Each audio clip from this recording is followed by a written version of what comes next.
Любителей тонировки сегодня рано утром ждал неприятный сюрприз на посту при въезде в магаз. В рамках масштабного рейда сотрудники ГИБДД останавливают каждого, чьи стекла имеют коэффициент светопропускания ниже положенного. Некоторые авто затонированы настолько, что снаружи ничего не видно даже вблизи. В народе таких называют бункер.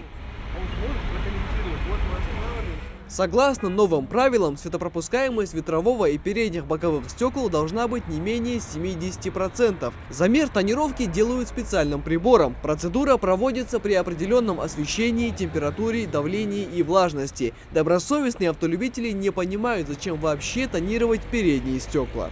Вообще всегда бывает, машина шел. Я делал шалче, вок шофер, да, но холостер не дал калче.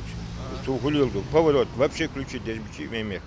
Почему полу, удар был справил, декор вен, мягко справил. Владельцам автомашин при затемнении стекол стоит учитывать и наличие заводской тонировки на некоторых моделях, чтобы не получить штраф 500 рублей. Статистика в целом по России говорит о том, что практически в каждом 12-м ДТП транспортные средства были полностью затонированы. Водители сами создают аварийную ситуацию, что приводит к травмам и гибели людей. Наш водитель сегодня, к сожалению, нарушает правила дорожного движения и тонирует свои транспортные средства, в связи с чем они себе усугубляют видимость при процессе дорожного движения. И, конечно же, есть факты, когда было именно совершено ДТП по причине того, что у водителя отсутствовала видимость из-за того, что транспортное средство было тонировано. Подобные рейды выявляют недобросовестных нарушителей, но, как правило, страдают и обычные водители. Из-за масштабного рейда в утренний час пик многие автолюбители опоздали на работу или учебу, а все из-за образовавшейся пробки.